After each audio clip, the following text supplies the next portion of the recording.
சாக்ஷாக்ஷமாம் சாக்ஷாக்ஷமாம் கருணயா கமலாமிவான்யாம் கோதாமனன்ய சரணம் பிரபத்யே. Namaskaram and my humble salutations to all the people who have gathered here. At the outset, I seek your permission to thank Dr. T.K. Parthasarathi, Secretary, Alumni Association, and Dr. K. Dayanidhi, Assistant Professor and Head in Charge of the Department of Vaishnavism, University of Madras. To be honest, Dr. T.K. Parthasarathi Swami requested me. No, he ordered me. Maybe he commanded me. Either way, you can put whatever word you want to have this lecture in English. Of course, I'm also interested in doing that, but I feared one thing, because the beauty of Periyavachan Pillai's commentary cannot be translated exactly into English. So I feared somewhere we may have to crush the beauty of Periyavachan Pillai, which our T.K. Parthasarathi Swami also did not like it. So I told him on some other occasion, we'll have a lecture in English, and for this time we will have this lecture in Tamil, for which also he readily agreed. So I thank you, all of you, for listening to me patiently for my very poor English. And I now seek your permission to switch over to Tamil and to start this lecture. And it will be for 1 hour precisely. The time is now 6:15. So I request our T.K. Parthasarathi Swami to permit me to end this lecture by 7:50. Thank you, one and all.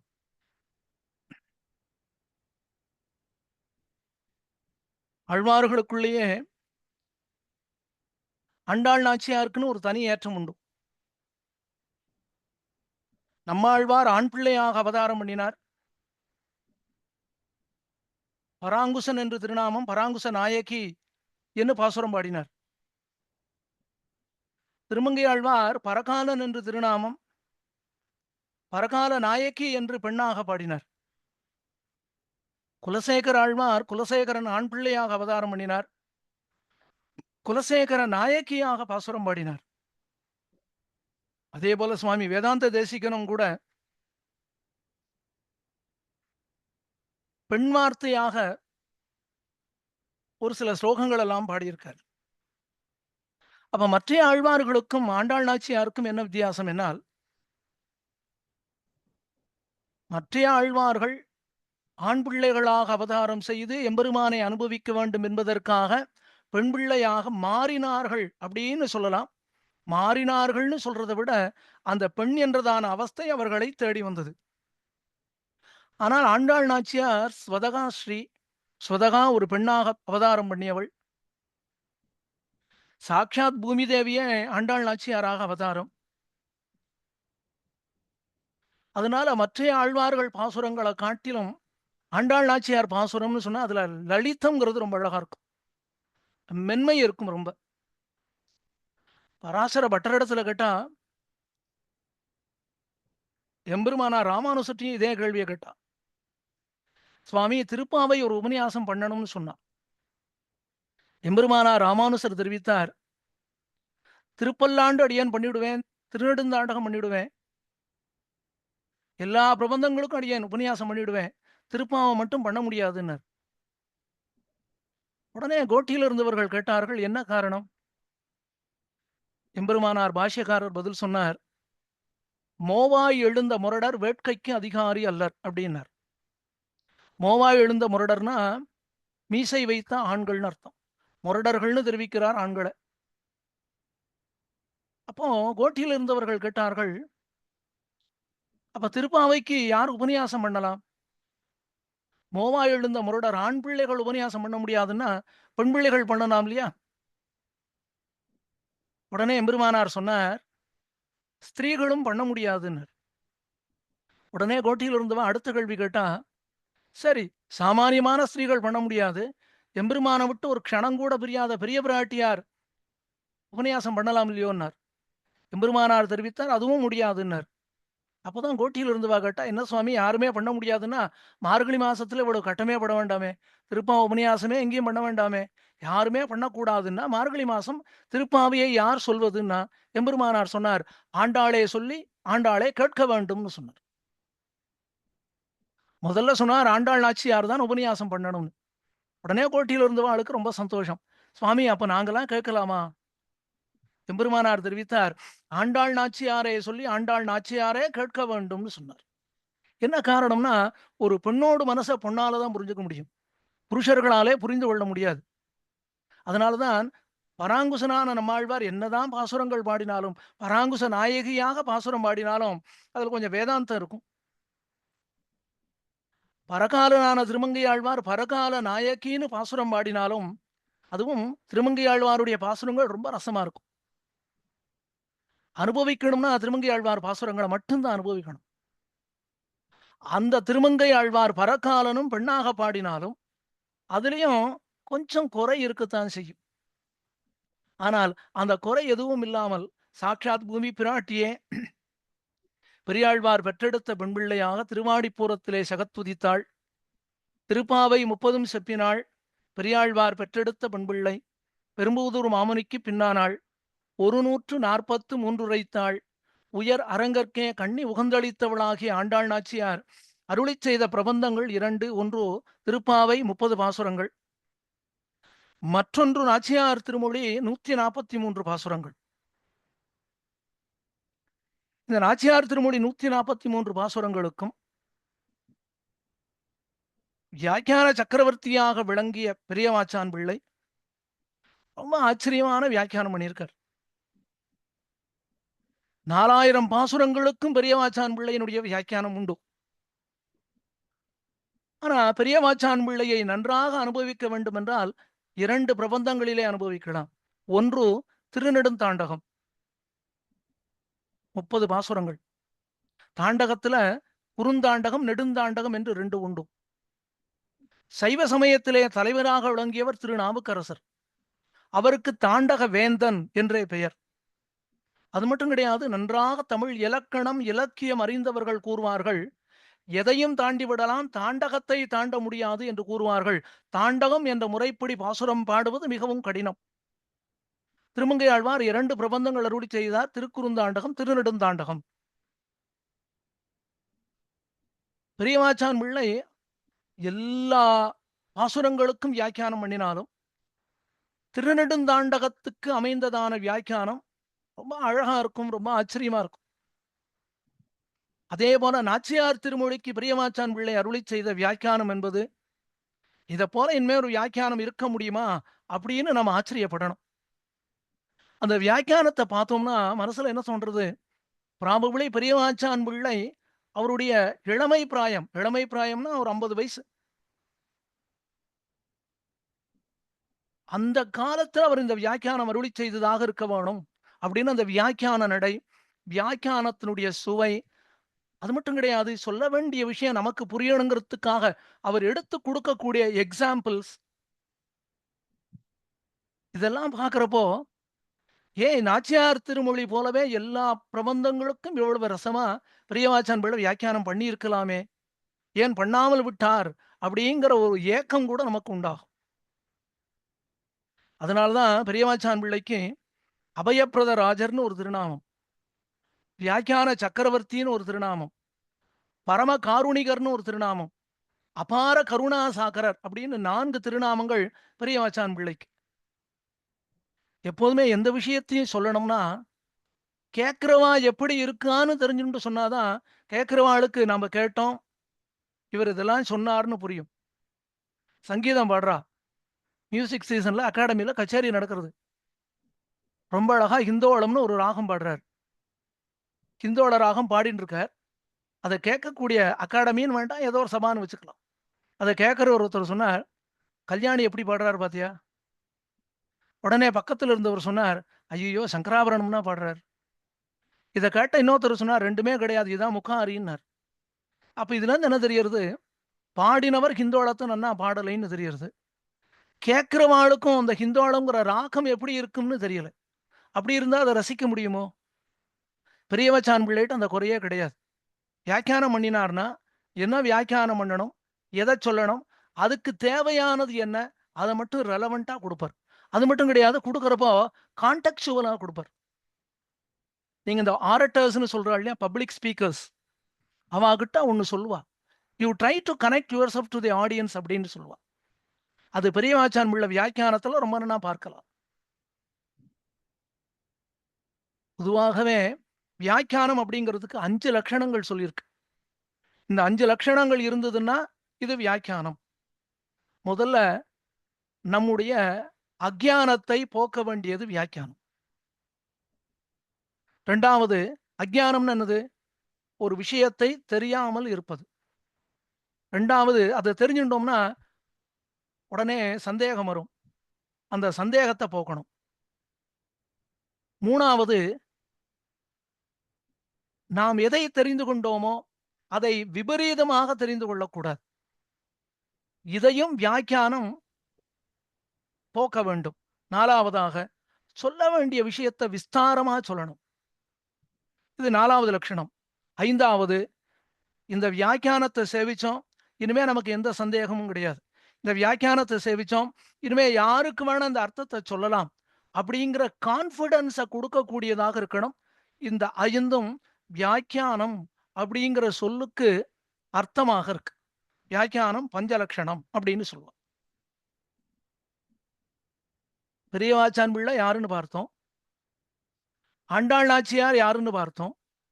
Andal Nachiyar அருளி செய்த நாச்சியார் திருமொழி 143 பாசுரங்கள்.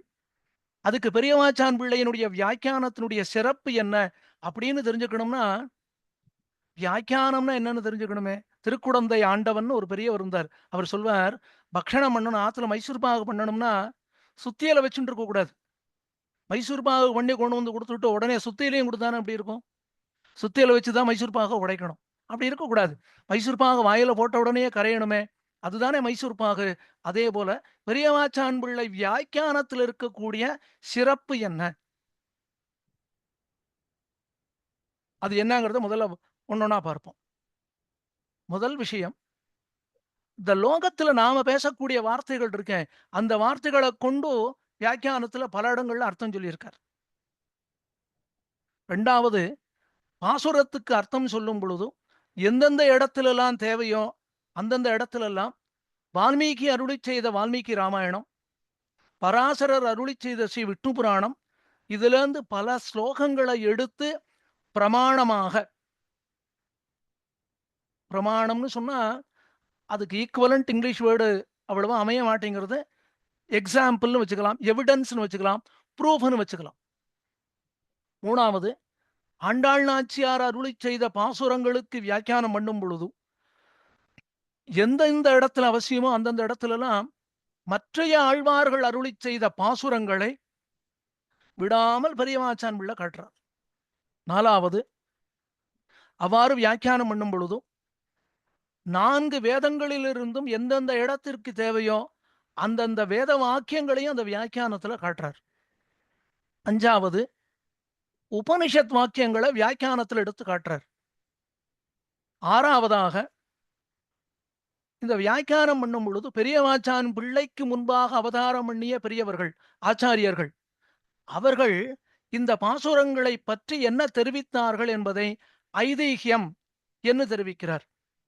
அடுத்ததாக, நாம் தெரிந்து கொள்ள வேண்டும் என்பதற்காக சாஸ்திர வாக்கியங்கள், சாசனாத்து இது சாஸ்திரம்னு சொல்லுவா. அதாவது நாம் எதை தெரிந்து கொள்ள வேண்டுமோ அதை நமக்கு தெரிவிப்பது சாஸ்திரம். அந்த சாஸ்திர வாக்கியங்களை கொண்டு வியாக்கியானம் பண்ணியிருக்கார். அடுத்ததாக, வியாக்கியானம் பண்ணும் பொழுதோ நமக்கு புரிய வேண்டும் என்பதற்காக அவரே ஒரு கேள்வி கேட்டுப்பார். அந்த கேள்விக்கு பதில் சொல்வதாக அந்த பதிலிலே அந்த பாசுரத்துக்கு உண்டான வியாக்கியானம் இருக்கும். அதாவது கொஸ்டின் அண்ட் ஆன்சர். இதுதான் பெரியவாச்சான் பிள்ளையினுடைய வியாக்கியானத்துக்கு கைடு லைன் வச்சுக்கணும். அல்லது இன்னும் கொஞ்சம் நல்லா சொன்னோம்னா பெஞ்ச் மார்க்னு வச்சுக்கலாம். இதை அடிப்படையாக கொண்டுதான் பெரியவாச்சான் பிள்ளை இந்த 143 பாசுரங்களுக்கும் வியாக்கியானம் பண்ணியிருக்கார். இப்போ உடனே அடுத்து ஒரு கேள்வி வரும், சுவாமி இவ்வளவு பிரமாணங்கள் சொல்லியிருக்காருன்னு சொல்றீரே, பிரமாணங்கள் எந்தெந்த கிரந்தத்திலிருந்து எடுத்து சொன்னார்? இந்த 143 பாசுரங்கள் வியாக்கியானத்துக்கும் ஏறக்குறைய 32 பிரபந்தங்கள்ல இருந்து பிரமாணங்கள் எடுத்து சொல்லியிருக்கார். புருஷ சூக்தம், ராமாயணம், மகாபாரதம், ஹரிவம்சம், மகோபனிஷத்து, சாந்தோக்கிய உபனிஷத்து, தைத்திரிய சம்ஹிதை, விஷ்ணு புராணம், ஸ்ரீ பகவத்கீதை, யஜுர்வேதம், ஸ்ரீ ரங்கராஜஸ்தவம், சரணாகதி கத்தியம், ஜிதந்தா ஸ்தோத்திரம், சகசிரநாமாத்தியாயம், வரதராஜஸ்தவம், ஸ்ரீ விஷ்ணு தர்மம், ஸ்ரீ குணரத்ன கோசம், அதர்வ உபனிஷத்து, பங்கீபுரத்து நம்பி என்ற பெரியவர் அருளி செய்த நித்திய கிரந்தம், வராக புராணம், சுபாலோ உபனிஷத்து, ஸ்ரீ வைகுண்டஸ்தவம், ஸ்தோத்திர ரத்னம், கேனோபனிஷத்து, கீதாபாஷ்யம், சாஸ்திரம் நன்றாக வாசித்தவர்கள் உபயோகப்படுத்தக்கூடிய வார்த்தைகள், பிருகதாரண்ய உபனிஷத்து, ஸ்வேதாஸ்வர உபனிஷத்து, ஸ்ரீ கிருஷ்ண கர்ணாமிருதம், நரசிம்ம புராணம், வேதாந்த தேசிகன் அருளி செய்த ஞாச திலகம், பரத்வாஜ சம்ஹிதை. இதை நீங்க கவுண்ட் பண்ணினா 32 பிரபந்தங்கள். இந்த 32 பிரபந்தங்கள் இருந்தும் இந்த 143 பாசுரங்களுக்கு வியாக்கியானம் பண்ணும் பொழுது பெரியவாச்சான் பிள்ளை வியாக்கியானம் பண்ணும் பொழுது இந்த பிரபந்தங்களில் இருந்து பிரமாணங்களை எடுத்து நமக்கு காட்டினார். இப்ப பெரியவாச்சான் பிள்ளையினுடைய வியாக்கியானம் எப்படி இருக்குங்கிறத பார்த்தோம். இப்ப ஆண்டாள் நாச்சியார் 14 பதிகங்கள் அருளி செய்தார். முதல் பதிகம் மன்மதனை தொழுதாள். ஏன்னா இந்த இந்த லெக்சர் பெரியவாச்சான் பிள்ளையினுடைய பியூட்டிங்கிறதுனால பாசுரங்கள் எல்லாம் சொல்லாம அந்த பதிகத்தினுடைய சாரம், பதிகம் என்னதுங்கிறது மட்டும் ஐ வில் ஜஸ்ட் அவுட்லைன். ஏன்னா நமக்கு இங்க the purpose is the beauty of Periyavachan பிள்ளை கமெண்ட்ரி. முதல் பதிகம் ஆண்டாள் மன்மதனை தொழுதாள். இரண்டாவது பதிகம் ஆண்டாள் சிற்றில் இழைத்தாள். மூன்றாவது பதிகம் கண்ணன் கோபிமார்கள் வஸ்திரங்களை திருடினான். நான்காவது பதிகம் ஆண்டாள் கூடல் இழைத்தாள். ஐந்தாவது பதிகம் குயில் பாட்டு குயிலை கூவச் சொன்னாள். ஆறாவது பதிகம் ஆண்டாள் கண்ட கனா. ஏழாவது பதிகம் ஆண்டாள் பாஞ்சஜன்யத்தை கேள்வி கேட்டாள். எட்டாவது பதிகம் திருவேங்கடமுடையான் திருமலையப்பனிடத்திலே மேகங்களை தூதுவிட்டாள். ஒன்பதாவது பதிகம் ஆண்டாளுக்கு ஆற்றாமை, எம்பெருமானை பிரிந்த வருத்தம் அதிகமானது. 10வது பதிகத்திலே பெரியாழ்வாருடைய சம்பந்தம் எம்பெருமானிடத்திலே என்னை கொண்டு சேர்க்கும் என்ற உறுதியோடு இருந்தாள் ஆண்டாள். 11வது பதிகத்திலே ருக்மிணி பிராட்டியின் குறையை தீர்த்த கண்ணன் என் குறையை தீர்ப்பான் என்று தன்னுடைய நம்பிக்கையை தெரிவித்தாள். 12வது பதிகத்திலே கண்ணன் இருக்கும் இடத்திற்கு இப்பொழுதே என்னை கொண்டு போய் விடுங்கோள் என்று கூறினாள். 13வது பதிகத்திலே அவனோடு சம்பந்தமுடைய ஏதேனும் ஒரு வஸ்துவை எனக்கு கொண்டு வந்து கொடுங்கோள் என்று கூறினாள். 14வது பதிகத்திலே கண்ணனை எங்கேயாவது பார்த்தீர்களோ என்று கேட்க, ஆம், நாங்கள் கண்ணனை இங்கு பார்த்தோமே என்று கூறுகிறார்கள். இவ்வாறு ஆண்டாள் நாச்சியார் 14 பதிகங்கள் அருளி செய்தாள். அப்ப பெரியவாச்சான் பிள்ளையினுடைய வியாக்கியானத்துக்கு கைட்லைன் என்னங்கிறத பார்த்தோம். பெரியவாச்சான் பிள்ளை வியாக்கியானம் பண்ணும் பொழுது என்னென்ன பிரபந்தங்களை எடுத்துக்கொண்டார்னு பார்த்தோம். ஆண்டாள் நாச்சியார் அருளி செய்த 14 பிரபந்தங்களுக்கும் சாரம் என்னங்கிறத பார்த்தோம். இப்போ பெரியவாச்சான் பிள்ளை வியாக்கியானம் அது எப்படி இருக்கு அப்படிங்கிறத இப்ப பார்க்கணும். பெரியவாச்சான் பிள்ளை வியாக்கியானத்துல முதல்ல இந்த வியாக்கியானம்ங்கிறது எப்படின்னா, நமக்கு தெரியாததை தெரிய வைப்பது. தெரியாததை தெரிவிக்க வைப்பது அப்படின்னா அதை ஒரு ஸ்டேட்மெண்டா சொல்லிடலாம், அல்லது இவர் இப்படி கூறினார்னு சொல்லலாம், அல்லது ஆண்டாள் நாச்சியார் இப்படி திருவுள்ளம் பற்றினாள்னு சொல்லலாம். ஆனா பெரியவாச்சான் பிள்ளை என்ன பண்றாருன்னா, ஆண்டாள் நாச்சியார் தெரிவித்த அர்த்தத்தை முதல்ல ஒரு கேள்வியாக கேட்டுக்கிறார். கேள்வியாக கேட்டுக்கொண்டு அதற்கு பதில் கூறும் பொழுது அந்த பாசுரத்தினுடைய அர்த்தத்தை பதிலாக தெரிவிக்கிறார். இது முதல்ல. 2வது, ஒரு பாசுரத்திற்கு வியாக்கியானம் பண்ணும் பொழுதும் வேறொரு ஆழ்வார் அருளிச் செய்த பாசுரத்தை பிரமாணமாக எடுத்துக்காட்டி அவ்வாறு காட்டும் பொழுது எந்த ஆழ்வாருடைய பாசுரத்தை பிரமாணமாக எடுத்து காட்டினாரோ அந்த ஆழ்வார் பாசுரத்துக்கும் வியாக்கியானம் பண்றார். இது ஒரு சப்ளிமெண்டரி நமக்கு போனஸ் மாதிரி. ஆண்டாள் நாச்சியார் பாசுரத்துக்கு வியாக்கியானம், அதுல வேற ஒரு ஆழ்வார் பாசுரத்தை உதாகரித்து அதுக்கும் வியாக்கியானம் பண்றார். இது 2வது. 3வதாக ஒரே சொல் 2 அர்த்தங்களை கொடுக்கும். அது மாதிரியெல்லாம் எங்கெல்லாம் நாச்சியார் திருமொழியில் இருக்குங்கிறத சொல்றார். 4வது, இந்த வியாக்கியானத்துல ஒரு சீவைஷ்ணவ சம்பிரதாயங்கிறது எப்படி இருக்கணும், இந்த ஜீவ ஆத்மஸ்வரூபம் எப்படி இருக்கணும் என்பதை வேதாந்த ரீதியாக சொல்றார். அடுத்ததாக இடியம்ஸ் அண்ட் ஃப்ரேசஸ், இதை தமிழ்ல சொன்னா மரபு வழக்குகளும் செறிவு தொடர்களும் அப்படின்னு இதுக்கு தமிழ் அர்த்தம். அதை பல இடங்கள்ல காட்டுறார். அடுத்ததாக பாசுரத்துக்கு வியாக்கியானம் பண்ணும் பொழுது ராமாயணத்திலிருந்து ஒரு ஸ்லோகத்தை எடுத்துக்கொண்டு அந்த ஸ்லோகத்துக்கு முழு வியாக்கியானத்தை இந்த நாச்சியார் திருமொழி வியாக்கியானத்துல சொல்றார். ஏற்கனவே பெரியவாச்சான் பிள்ளை தனி ஸ்லோகி வியாக்கியானம்னு ஒண்ணு பண்ணியிருக்கார் ராமாயணத்துக்கு, அது தனி. இந்த நாச்சியார் திருமொழி வியாக்கியானத்திலே ராமாயணத்திலிருந்து ஒரு ஸ்லோகத்தை எடுத்துக்கொண்டு ஒரு பாசுரத்திற்கு வியாக்கியானம் பண்ணும் பொழுதும் அந்த பாசுர வியாக்கியானம், அதை தவிர அந்த ராமாயண ஸ்லோகத்திற்கும் வியாக்கியானத்தை தெரிவிக்கிறார் பெரியவாச்சான் பிள்ளை.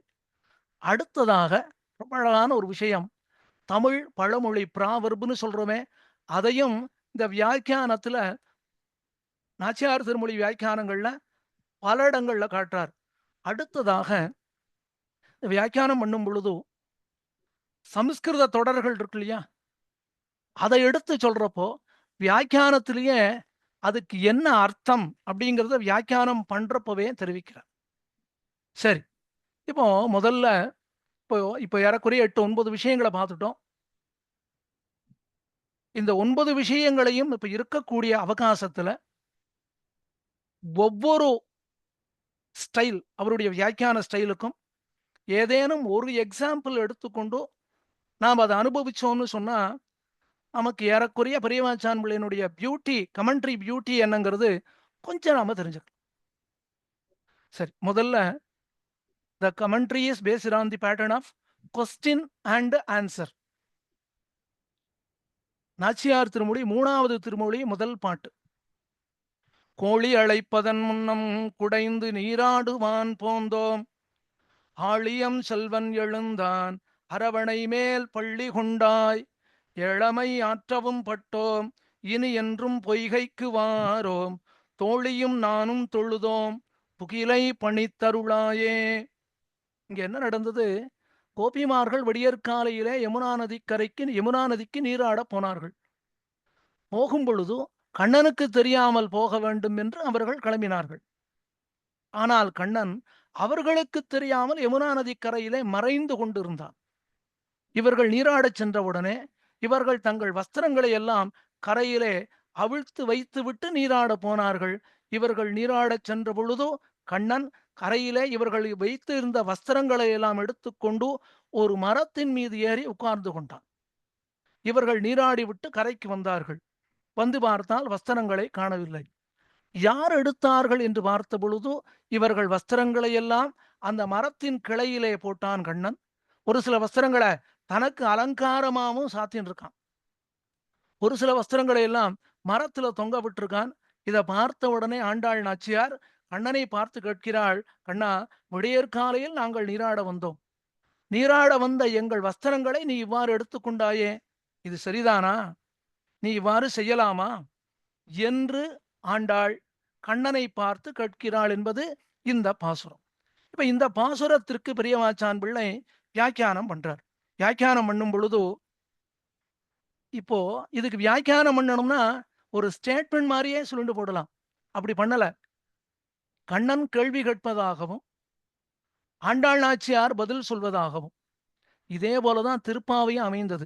6வது பாசுரத்திலிருந்து 15வது பாசுரம் வரையிலே வெளியே இருக்கக்கூடிய ஆண்டாள் நாச்சியார் உள்ளே இருக்கக்கூடிய பெண்ணை எழுப்புகிறாள். உள்ளே இருக்கக்கூடிய பெண் வெளியே இருக்கும் ஆண்டாளுக்கு ஏதோ பதில் சொல்வதாக, அதாவது சம்மாத ரூபம், கேள்வி பதில், கேள்வி பதிலாக அமைந்தது திருப்பாவையினுடைய 6வது பாசுரம் தொடக்கமாக 15வது பாசுரம் வரையிலே. அதே போலதான் இந்த பாசுரத்தினுடைய வியாக்கியானத்திலே பெரியவாச்சான் பிள்ளை இப்ப வியாக்கியானம் பண்றார். வியாக்கியானம் பண்றப்போ ஆண்டாள் என்ன சொன்னாள்? கோழி அழைப்பதன் முன்னம் குடைந்து நீராடுவான் போந்தோம். இதுதான் பாசுரம். இப்ப பெரியவாச்சான் பிள்ளை வியாக்கியானம் பண்றார்.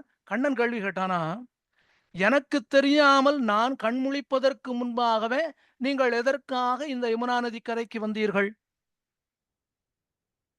இது கண்ணன் கேட்ட கேள்வி. அதற்கு கோபிமார்கள் சமாதானம் சொன்னார்கள், உன்னை பிரிந்த விரகமெல்லாம் தீர வேண்டும் என்பதற்காக நாங்கள் யமுனா நதியில் நாங்கள் நீராட வந்தோம். நீ வருவதற்கு முன்பாகவே இங்கு வந்து நாங்கள் குளித்து விட வேண்டும் என்பதற்காகவே வந்தோம். அப்படியா? இப்ப கண்ணன் கேட்கிறான், நீங்கள் எல்லாம் குளித்து விட்டீர்கள் அல்லவா, உங்கள் வீட்டிற்கு செல்லலாமே என்று கண்ணன் கேட்கிறான். இப்ப அதுக்கு ஆண்டாள் சொன்னா, நாங்கள் எப்படி போக முடியும்? எங்கள் வஸ்திரங்களைத்தான் நீ எடுத்து வைத்துக் கொண்டாயே. இப்போ கண்ணன் கேட்கிறான், உங்கள் வஸ்திரங்களை நான் எடுத்து வைத்துக் கொண்டேன் என்று கூறுகிறீர்களே, நான் வருவதற்கு முன்பாகவே நீங்கள் வந்து நீராடி இருக்கலாமே. நான் வரும் வரையிலே காத்து கொண்டிருந்து நீராடினீர்கள் என்றால், உங்கள் வஸ்திரங்களை நான் எடுத்து வைத்துக் கொள்ள வேண்டும் என்ற ஆசை உங்களுக்கு உண்டுதானே?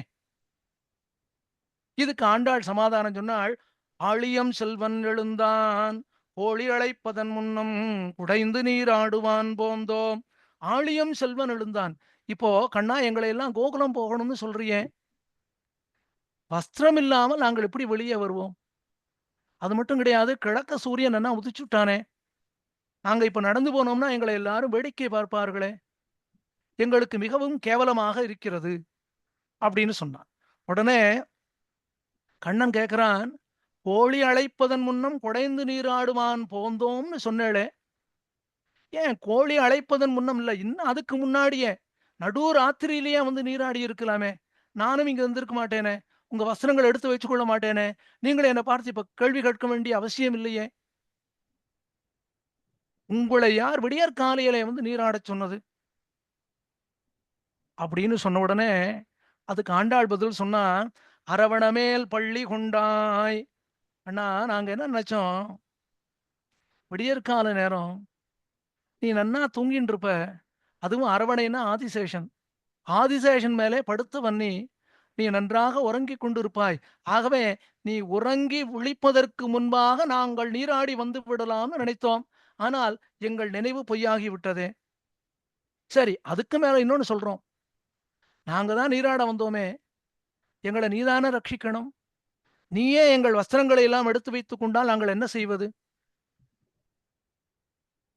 உடனே கண்ணன் கேட்டான், சரி, நான் அவ்வாறு படுத்துக்கொண்டு தூங்கிவிட்டேன் என்றால் விடியற்காலையில் நான் எழுந்திருக்க மாட்டேனோ? ஆண்டாள் சொன்னா, கிடையாது கிடையாது, நீ ஆதிசேஷன் மீது படுத்தவன், ஆதிசேஷன் போலே மென்மையான படுக்கை பஞ்ச சயனத்திலே நீ படுத்துக் கொண்டாய் என்பதாலே நீ நன்னா தூங்குவாய். உனக்கு விடியற்கால பொழுதானதும் தெரியாது. ஆகவே நாம் விரைவாக சென்று நீராடி விட்டு வந்து விடலாம் என்று நாங்கள் வந்தோம். நீ நன்னா தூங்குறைன்னு நினைச்சுண்டு வந்தோமே, எங்களை ஏமாற்றினாயே என்று ஆண்டாள் கேட்டாள். உடனே கண்ணன் சொன்னான், உங்களை நான் ஏமாற்ற முடியுமா? நீங்கள் என்னிடத்தில் ஏமாந்து போனீர்கள் என்றால் நான் என்ன செய்வது? சரி, நான் ஒண்ணே ஒண்ணு கேட்கிறேன், இனிமே இப்படி அவமானப்படாம இருக்கணும்னு சொன்னா நீங்க என்ன பண்ண போறீள்? உடனே அவ சொன்னா, அண்ணா, இந்த அவமானம் இனிமேல் எங்களுக்கு எப்பொழுதும் வேண்டாம். இனிமேல் நாங்கள் விடியற்காலையிலே நீராடுவதற்கே வரமாட்டோம். நாங்கள் என்றும் பொய்கைக்கு வாரோம். இந்த கேவலமே எங்களுக்கு வேண்டாமே. விடியற்கால நீராட வேண்டும்னு வந்ததுனால தானே இந்த கட்டம். இனிமேல் நாங்கள் வரமாட்டோம் அப்படின்னு உடனே கண்ணன் பதிலுக்கு கேட்டான், வரமாட்டோம்னு சொல்லிட்டு வர்றதானே உங்க வழக்கம்? வரமாட்டேன்னு சொல்வேள், நாளை காலையில திரும்ப வந்து விடுவேளே. இல்ல இல்ல, இனி என்றும் பொய்கைக்கு வாரோம். கண்ணா நன்னா கேட்டுக்கோ, சத்தியமா சொல்றோம், இனிமே நாங்க வரவே மாட்டோம். ஓஹோ அப்படியா, சரி அப்ப போயிட்டு வாங்கோ.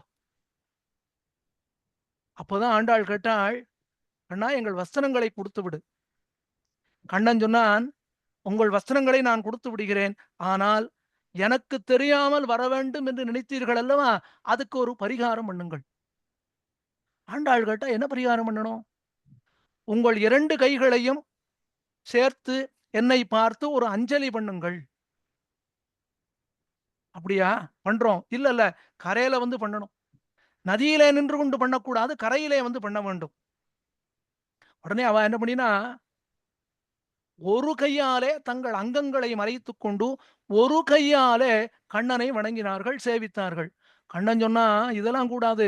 அஞ்சலி அப்படின்னா 2 கையும் சேரணும். அஞ்சலிம் பரமமுத்ராம் க்ஷிப்ரம் தேவ பிரசாதினி அப்படின்னு விஷ்ணு புராண விஷ்ணு தர்ம வாக்கியம். எம்பெருமான பார்த்து 2 கைகளையும் கூப்பி விட்டோம் என்றால் எம்பெருமான் நமக்கு அடிமையாகி விடுகிறான். ஆகவே என்னை பார்த்து 2 கைகளையும் கூப்பி அஞ்சலி பண்ணுங்கோள். அப்பதான் ஆண்டாள் என்ன பண்ணினாலாம், இவளுடைய ஒரு கை, தோழியுடைய ஒரு கை, அந்த 2 கையும் சேர்ந்துதான் சொன்னாலாம், தோழியும் நானும் தொழுதோம். நான் கேட்டான், என்னையே ஏமாத்தலான்னு பாக்குறீளா? உங்கள் கை தோழியின் கை கிடையாது, உங்கள் 2 கைகளையும் கொண்டு என்னை வணங்க வேண்டும். அவ்வாறு செய்தீர்கள் என்றால், உடனே ஆண்டாள் கேட்டா, எங்கள் வஸ்திரங்களை கொடுத்து விடுவியா? கண்ணன் பதில் சொன்னான், என்னை நீங்கள் அவ்வாறு சேவித்தால் உடனே உங்களுடைய வஸ்திரங்களை நான் கொடுத்து விடுகிறேன் என்று கூறினான் என்பது முதல் பாட்டு. அதாவது 3ஆம் திருமொழியிலே முதல் பாட்டு. இந்த பாட்டுக்கு வெறுமனே ஒரு ஸ்டேட்மெண்ட்டா வியாக்கியானம் பண்ணினா அதனுடைய ரசம் நன்னா இருக்காது. அதனால பெரியவாச்சான் பிள்ளை என்ன பண்ணினார்னா, கண்ணன் ஏதோ கேள்வி கேட்பது போலவும், ஆண்டாள் அதற்கு பதில் சொல்வது போலவும், கேள்வி பதில் ரூபமாக இந்த வியாக்கியானத்தை பண்ணினார். இது ரொம்ப கட்டம். ஏன்னா வியாக்கியானம் பண்ணணும்னா, அர்த்தம் எழுதணும்னு அப்படியே எழுதிட்டு போடலாம். ஆனா அதையே ஒரு கொஸ்டின் ஆன்சர் பேட்டர்ன்ல பண்ணணும்னு சொன்னா, அதுக்கு ஒரு தனி ரசம் இருக்கணும். அதனால்தான் வியாக்கியான சக்கரவர்த்தின்னு பெரியவாச்சான் பிள்ளைக்கு ஒரு அழகான திருநாமம். அது மட்டும் கிடையாது. இன்னொரு முக்கியமான விஷயம் என்னன்னா, இந்த சங்கீதம் பாடுறவாளுக்கு சொல்லுவா, மனோதர்மம்னு ஒண்ணு இருக்கு. பாடுறவா தாங்க எதை பாடுறாளோ அதை மனசுல வாங்கிண்டு, யார் பாடினாளோ அவா பாடுவதாகவே தங்களை நினைத்துக் கொண்டு, எந்த எம்பெருமானை நோக்கி அந்த பாட்டு பாடப்பட்டதோ அந்த எம்பெருமான் முன்பு பாடுவதாக நினைத்துக் கொள்ள வேண்டும். இது மனோதர்மம். அதே போலதான் இங்க பெரியவாச்சான் பிள்ளை பண்றார். தான் வியாக்கியானம் பண்ணுவதாக இல்லாமல் தன்னையே ஆண்டாளாக நினைத்துக் கொண்டு, ஆண்டாள் நாச்சியாராகவே தன்னை பாவித்துக் கொண்டு வியாக்கியானம் பண்ணினார். அதனாலதான் ஆண்டாள் நாச்சியாருக்கும் கண்ணனுக்கும் அழகான சம்வாதம் நடந்தது. இது பெரியவாச்சான் பிள்ளை வியாக்கியானத்தினுடைய அழகுல முதல் அழகு. 2வது, ஒரு பாசுரம் வியாக்கியானம் பண்ணும் பொழுதோ இன்னொரு பாசுரம், அதாவது வேறு ஒரு ஆழ்வார் அருளிச் செய்த பாசுரத்தை எடுத்து காட்டி அதற்கும் அர்த்தம் தெரிவிப்பது. இது எங்க பார்க்கலாம்னா, 5ஆம் திருமொழி 2வது பாட்டு. இதுக்கு குயில் பாட்டு அப்படின்னு பேர். இந்த குயில் பாட்டுல ஆண்டாள் என்ன தெரிவிக்கிறாள்? குயிலை பார்த்து கூறுகிறாள், குயிலே, கண்ணன் வர வேண்டும் என்று நீ கூவ வேண்டும். கண்ணன் வரவான், கண்ணன் வந்துவிட்டான் என்று நீ என் காதிலே படுமாறு சொல்ல வேண்டும். அப்படின்னு இந்த 10 பாட்டும் ஒரே மாதிரியாக இருக்கும்.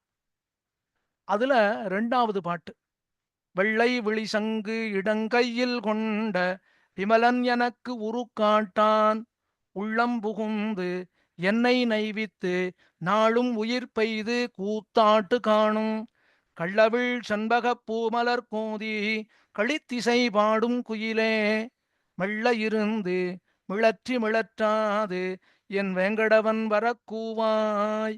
மெல்ல இருந்து மிளற்றி மிளற்றாது. அழகான பாசுரம். அதுவும் நாச்சியார் திருமொழியை அனுபவிக்கணும்னா நாம பெண்ணாக மாறணும். அப்பதான் அனுபவிக்கவே முடியும். மெல்ல இருந்து மிளற்றி மிளற்றாது, ஹே குயிலே, அழகான உன்னுடைய மழலை சொற்களாலே என்ன சொல்லணும் தெரியுமா?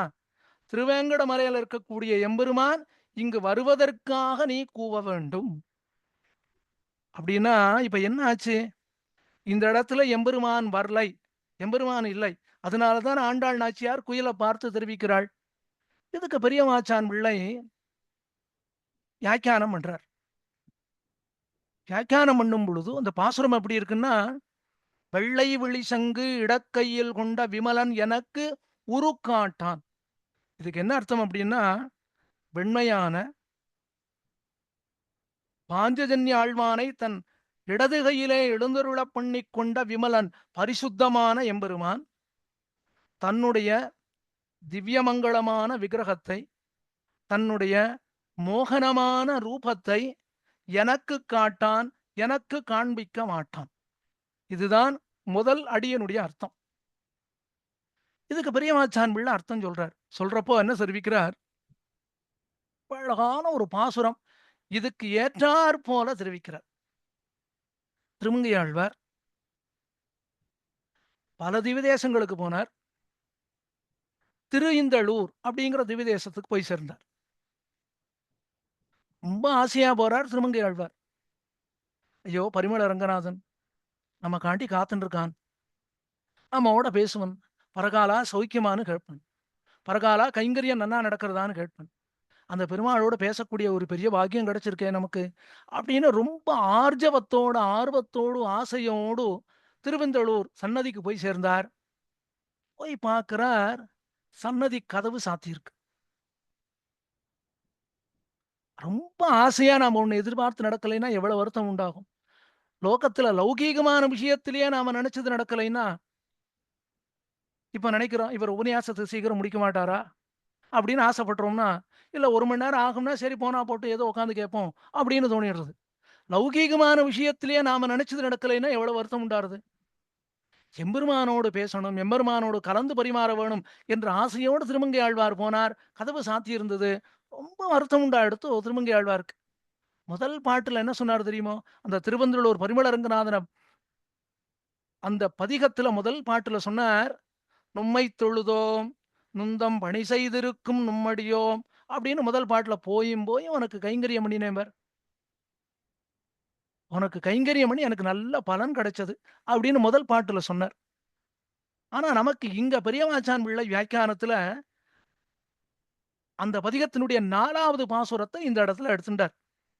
காசின் ஒளியில் திகழும் வண்ணம் காட்டீர் எம்பெருமான் வாசி வல்லீர் இந்தளூரிரே வாழ்ந்தே போம் நீரீர் வாழ்ந்தே போம் நீரே.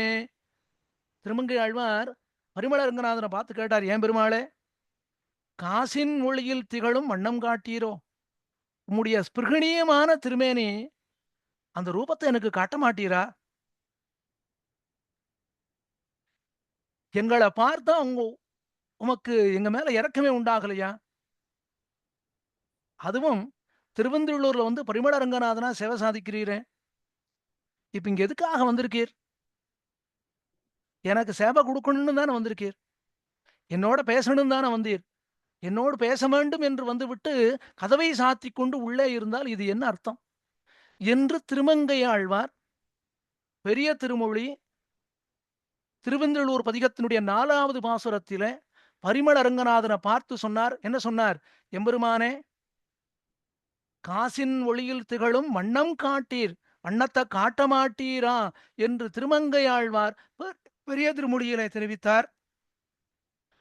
அதை இந்த நாச்சியார் திருமொழி பாசுரம் 5ஆம் திருமொழி 2வது பாசுரம் அந்த இடத்துல பெரியவாச்சான் பிள்ளை பிரமாணமாக எடுத்து காட்டி இப்ப வியாக்கியானம் பண்றார். எதுக்கு?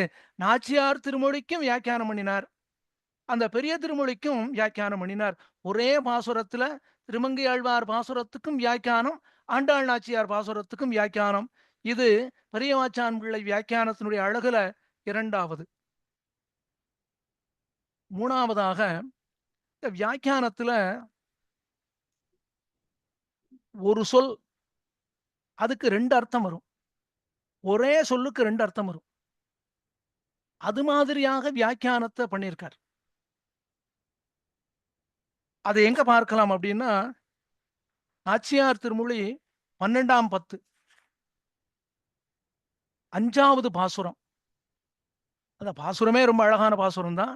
அதுக்கு வியாக்கியானம் பண்ணக்கூடிய பெரியவாச்சான் பிள்ளை தெரிவிக்கிறார். அந்த பாசுரம் என்னங்கிறது முதல்ல நம்ம பார்ப்போம். அப்பதான் பெரியவாச்சான் பிள்ளையினுடைய வியாக்கியானத்தினுடைய ரசம் என்னங்கிறது புரியும். அந்த பாசுரத்துல ஆண்டாள் என்ன தெரிவிக்கிறான்னா, தாய்மார்கள் எல்லாம் வந்து ஆண்டாள்கிட்ட சொன்னா, பெண்ணே அவனை நினைக்காதே, மறந்துடும், அவன் இனிமே வரமாட்டான்னா. அப்ப ஆண்டாள் சொல்றா தாய்மார்களை பார்த்து, என்னுடைய வியாதி என்னன்னு உங்களுக்கு எப்படி புரியும்? உங்களுக்கு புரியாது என்று தெரிவிக்கிறாள் ஆண்டாள் நாச்சியார். அந்த பாசுரம் எப்படி இருக்குன்னா, ஆர்க்கும் என் நோய் இது அறியலாகாது, அம்மனமீர் துளதிப்படாதே, கார்க்கடல் வண்ணன் என்பான் ஒருவன் கை கண்ட யோகம் தடவத்தீரும், நீர்க்கரை நின்ன கடம்பை ஏறி காளியன் உச்சியில் நட்டம் பாய்ந்து போர்க்களமாக நிறுத்தம் செய்த பொய்கை கரைக்கு என்னை உய்த்திடுமின். தாய்மார்களை பார்த்து ஆண்டாள் நாச்சியார் கேட்டுண்டா, அம்மா என்னை கொண்டு போய் இப்பவே விட்டுடுங்கோ. எங்க விடணும்? யமுனா நதி கரையில. யமுனா நதி கரையில எங்க விடணும்? எந்த இடத்துல கண்ணன் காளியனுடைய மடுவுக்குள்ள குதிச்சானோ, காளியன் தலையில அழகா நாடனம் ஆடினானோ, காளியன் தலையில நர்த்தனம் பண்ணினானே கண்ணன், அந்த டான்ஸுக்கு ஆரப்பட்டி அப்படின்னு பேர். குச்சிப்புடின்னுலாம் சொல்றோம் இல்லையா? அது போல ஆரப்பட்டி அப்படின்னு அந்த டான்ஸுக்கு பேர். இப்ப ஆண்டாள் தெரிவித்தாள், அந்த யமுனா நதிக்கரையிலே காளியன் மடு பக்கத்திலே என்னை கொண்டு போய் விட்டு விடுங்கோள் அப்படின்னு ஆண்டாள் நாச்சியாருடைய 5வது பாட்டு 12வது திருமொழியில. இதுக்கு இப்ப வியாக்கியானம் பண்றார். வியாக்கியானம் பண்ணும் பொழுது என்ன சொன்னார்னா, பாட்டு எப்படி இருக்குன்னா, காளியன் உச்சியில் நட்டம் பாய்ந்து போர்க்களமாக நிறுத்தம் செய்த. இதுக்கு பெரியவாச்சான் பிள்ளை வியாக்கியானம் பண்றார். வியாக்கியானம் பண்றப்போ அந்த வியாக்கியான பங்கின்னு சொல்வான். அதாவது ஆங்கிலத்துல சொன்னா வெர்பாட்டிம்னு சொல்வான். அந்த வியாக்கியானம் பண்ணின அந்த வார்த்தைகள் என்னன்னா, பாய்கிற போதே காளியன் தலை காலாகப் பாய்ந்தான். இதான் வியாக்கியான வார்த்தைகள். பாய்கிற போதே, அதாவது கண்ணன் எம்பெருமான் பாய்கிற போதே காளியன் தலை காலாகப் பாய்ந்தான். இது பெரியவாச்சான் பிள்ளையினுடைய வியாக்கியானம். இப்போ இதுல இப்ப இந்த 3வதாக பெரியவாச்சான் பிள்ளை பியூட்டிங்கிறத அனுபவிக்கிறோம் இல்லையா? அது என்னதுன்னா ரசோக்தி. ரசோக்தின்னா என்னது? ஒரே சொல், அதுக்கு 2 அர்த்தங்கள்னு சொல்லும். இந்த இடத்துல காளியன் தலை காலாக அப்படின்னு இருக்கு இல்லையா? தலை காலாக அப்படிங்கிற பதத்துக்கு 2 அர்த்தம் இருக்கு. என்னது அப்படின்னா, ஒண்ணும் காளியனுடைய தலை மீது தன்னுடைய கால் இருக்கும்படியாக, தலை காலாக. இன்னொரு அர்த்தம் என்னன்னா, காளியன் மடுவுக்குள்ளே தலை கீழாக, மேல இருந்து கீழே குதிக்கிறான், அப்படியே டைவ் அடிக்கிறான். இந்த அக்ரபாட்டிஸ் அப்படின்னு எல்லாம் பண்றான் இல்லையா? இப்ப கூட சமீபத்துல காட்டினான். அப்படியே மேலேருந்து கீழே குதிக்கிறப்போ தலை கீழே இருக்குமாறு ஜலத்திலே குதிப்பார்கள். அது போல குதிச்சானாம். இப்ப வியாக்கியானத்துல பெரியவாச்சான் உள்ள வார்த்தை என்ன இருக்குன்னா, காளியன் தலை காலாகன்னு இருக்கு. தலை காலாக என்பதற்கு 2 அர்த்தங்கள். ஒன்னும் காளியன் தலை மீது இவனுடைய கால்கள். 2வது இவனே தலை கீழாக உள்ளே விழுந்தான். அப்போ இதுதான் ரசோக்தி. ஒரே சொல்லுக்கு 2 அர்த்தங்கள் வருமாறு வியாக்கியானம் பண்ணினார். இது 3வது விஷயம். 4வது வியாக்கியானம் பண்றப்போ வேதாந்த ரீதியாக வியாக்கியானம் பண்ணுவது. பெரியவாச்சான் பிள்ளையினுடைய வியாக்கியானத்துல பல இடங்கள்ல பியூட்டி இருக்கும், வர்ணனை இருக்கும். ஆனா இந்த இடத்துல வேதாந்த ரீதியாக வியாக்கியானம் பண்ணினார். அது எந்த இடத்துல அப்படின்னா 12வது திருமொழி 2வது பாட்டு. அந்த பாட்டுல ஆண்டாள் என்ன தெரிவிக்கிறான்னா, இனிமேலாம் வெட்கப்படக்கூடாது. கண்ணனை பிரிஞ்சு நம்மால இருக்க முடியாதுன்னு எல்லாருக்கும் தெரியும். ஆகவே தாய்மார்களே, எனக்கு ஏதாவது நல்லது பண்ணணும்னு நினைத்தால், நான் இதுக்கெல்லாம் முன்னாடி எவ்வளவு சந்தோஷமா இருந்தேனோ அதே போல ஆனந்தமாக நான் இருக்க வேண்டும் என்று நீங்கள் ஆசைப்பட்டால், என்னை கொண்டு போய் திருவாய்ப்பாடியிலே விட்டு விடுங்கள். இதுதான் பாசுரத்தினுடைய வெளிப்படையான அர்த்தம். பாசுரம் எப்படி இருக்கு தெரியுமா? நாணி இனியோர் கருமமில்லை, நாலயலாரும் அறிந்து ஒழிந்தார், பாணியாது என்னை மருந்து செய்து பண்டு பண்டாக்க உறுதிராகில், மாணி உருவாய் உலகளந்த மாயனை காணில் தலைமறியும் ஆணையால் நீர் என்னை காக்க வேண்டில் ஆய்பாடிக்கே என்னை உய்த்திடுமின். இந்த பாட்டுக்கு பெரியவாச்சான் பிள்ளை வியாக்கியானம் பண்ணினார். பண்ணும் பொழுது சொன்னார், நாணி இனியோர் கருமம் இல்லை. இனிமே வெட்கப்பட்டு ஒன்றும் பிரயோஜனம் கிடையாது. ஏன் வெட்கப்படணும் அப்படின்னு கேட்டுட்டார். ஏன் அப்படின்னா, இந்த பாசுரத்தினுடைய வியாக்கியானத்துல பாசுரம் எப்படி இருக்குன்னா, நாலு அயலாரும் அறிந்து ஒளிந்தார்னு இருக்கு. எல்லாருக்கும் தெரிஞ்சு கொடுத்தேன். ஆண்டாள் கண்ணனையே நினைத்து உருகினாள்னு எல்லாருக்கும் தெரிஞ்சு கொடுத்தேன். நாலு அயலாரும் அறிந்து ஒளிந்தார். இந்த இடத்துல எல்லாரும் ஆண்டாளை அறிந்து கொண்டார்கள், ஆண்டாளே சொல்றாள் இல்லையா. இதுக்கு பெரியவாச்சான் பிள்ளை வியாக்கியானம் பண்றார். இவள் யாரை போலவென்னால், திருக்கோட்டியூர் நம்பி பகவத் விஷயத்தை ஒருவரும் அறிந்துவிடக் கூடாது என்று மறைத்து கொண்டு வைத்தார் போல இவளும் தன்னுடைய நிலையை மறைத்து கொண்டு இருந்தாள். இதுநாள் வரைக்கும் ஆண்டாளுக்கு கண்ணன் மேல ஆசை இருக்குன்னு யாருக்குமே தெரியாது. தோழி மட்டும் கேட்டா, பெண்ணே நீ என்ன இப்படி இருக்கியன்னா, தோழி கிட்ட ஆண்டாள் சொல்லிட்டான். தோழி தாய்மார்கள்ட்ட போய் சொன்னான். தாய்மார்கள் என்ன பண்ணினா, அடுத்த வீட்டு தாய்மார்கள்ட்ட சொன்னான். இப்படி கோகுலம் முழுவதும் தெரிந்து விட்டது ஆண்டாளுக்கு கண்ணனிடத்திலே தீராத மையல்னு. அதைத்தான் நீங்க சொன்ன அறிந்து ஒளிந்தார். திருக்கோட்டியூர் நம்பி யாருக்கும் தெரியக்கூடாதுன்னு நினைச்சார். ஆனா எம்பெருமானார் என்ன செய்தார்? அனைவருக்கும் உபதேசம் பண்ணினார். இதை இந்த இடத்துல பெரியவாச்சான் பிள்ளை தெரிவிக்கிறார். தெரிவிக்கும் பொழுது இந்த இடத்துல இந்த ஆத்மாவினுடைய ஸ்வரூபம் என்ன அப்படிங்கிறத தெரிவிக்கிறார். ஆத்மா ஞான ஆனந்த லட்சணமுமாய். ஆத்மாவுக்கு ஞானம் உண்டு, ஆத்மாவுக்கு ஆனந்தம் உண்டு. ஆத்மா ஞானமாகவே இருக்கு. ஆத்மா அச்சித்தை காட்டிலும் வேறுபட்டது. ஆத்மா என்பது சித் ஸ்வரூபம். இந்த ஆத்மா எப்படி இருக்கு?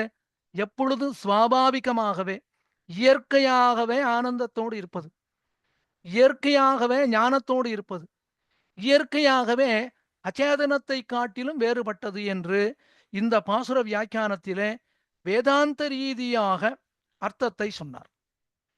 அடுத்ததாக ரொம்ப அழகான ஒரு பாசுரம் நாச்சியார் திருமொழியிலே முதல் திருமொழி 6வது பாசுரம்.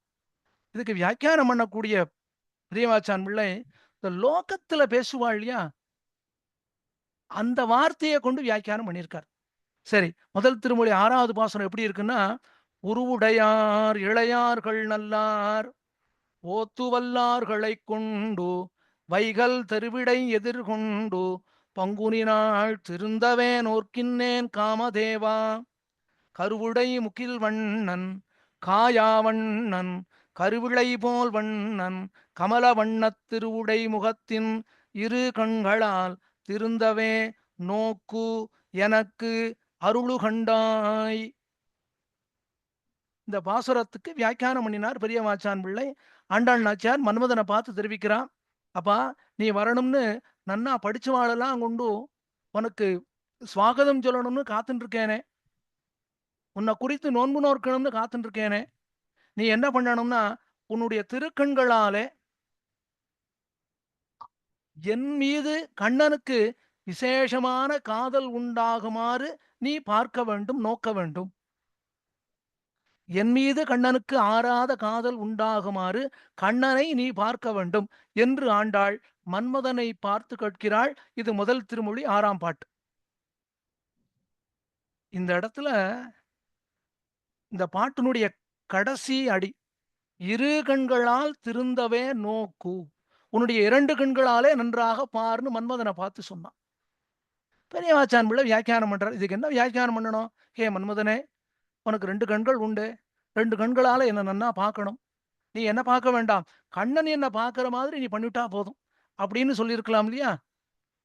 இதை பெரியவாச்சான் பிள்ளை வியாக்கியானம் பண்றார். ஆண்டாள் சொன்னாலாம், மன்மதா கண்ணன் என்ன பார்க்கிற மாதிரி நீ கிருப பண்ணணும். கண்ணன் எப்படி பார்க்கணும் தெரியுமா? என்னை பார்த்த உடனே அவனுடைய கண்கள் என்னை விட்டு வேறு எங்கும் போகக்கூடாது, அப்படி பார்க்க வேண்டும் அவன். திருப்பாணாழ்வார் கேட்டுட்டார் இல்லையா அமலநாதிபிரான்ல, என் அமுதினை கண்ட கண்கள் மற்றொன்றினை காணாவே. கம்பநாட்டாழ்வார் கம்பராமாயணத்துல சொன்னார் இல்லையா, தோள் கண்டார் தோளே கண்டார் தொடுகடல் கமலமன்ன தாழ் கண்டார் தாளே கண்டார் வைத்த கண் வாங்காமல் ராமனையே பார்த்தார்கள். திருப்பாணாழ்வார் தெரிவித்தார், நம்பெருமாளை பார்த்த கண்கள் இனி வேறு ஒன்றும் பார்க்காது. அது போல இங்க ஆண்டாள் கேட்கிறாளாம் மன்மதனை பார்த்து. அதுதான் திருந்தவே நோக்கு என அருள் கண்டாயின் அர்த்தம். அதுதான் அர்த்தமா. இப்ப பெரியவாச்சான் பிள்ளை சொல்றார் வியாக்கியானத்துல, சோலை பார்ப்பாரை போலே பார்க்க எண்ணிக்கே அவன் விசேஷ கடாட்சம் பண்ணும்படியாக அருள் கண்டாய்.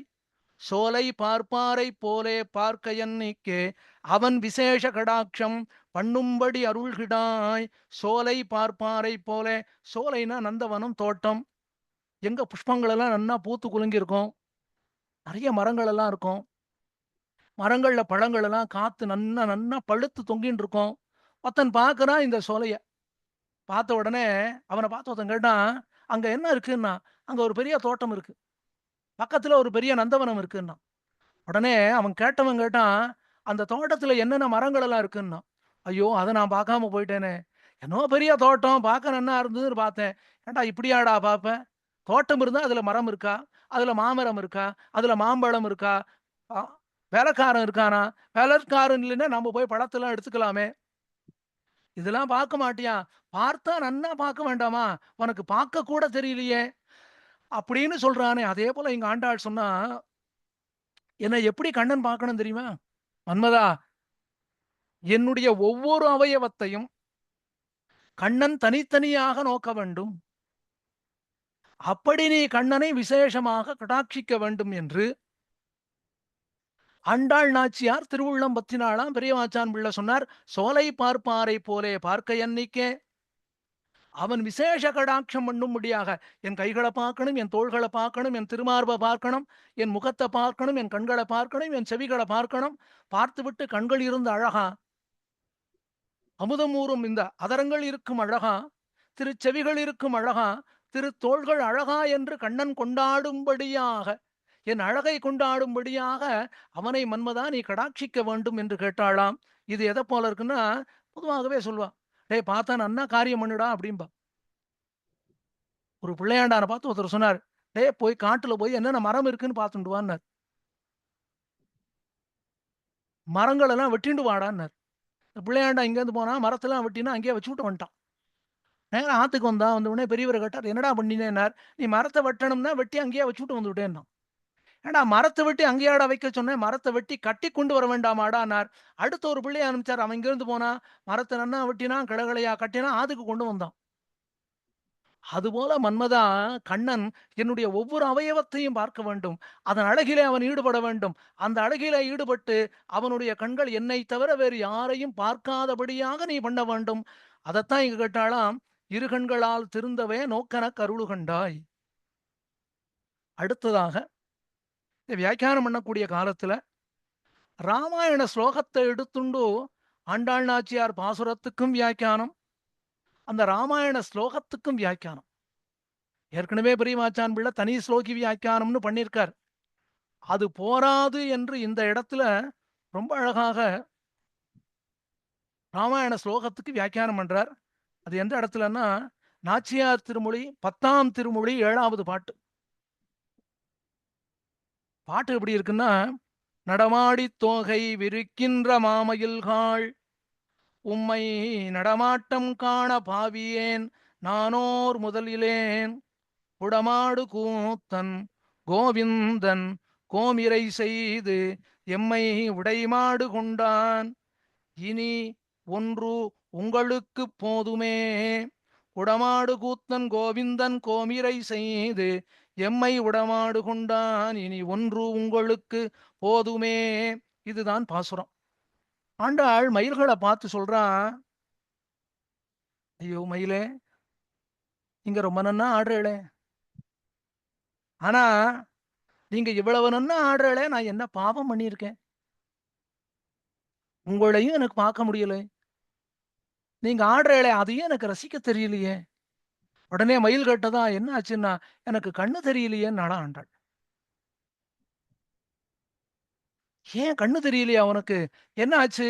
அப்படின்னு மயில் மேல கேட்கறதுன்னு மேல வியாக்கியானம் போறது. எனக்கு கண்ணு தெரியலையா உம்மை நடமாட்டம் காண, பாவியேன் நானோர் முதல் இலேன். இவ்வளவு நன்னா நீங்க தோகைய விரிச்சு ஆடுறேளே, அத பார்க்கறதுக்கு எனக்கு கண்ணு இல்லாம போயிடுத்தேன்னா.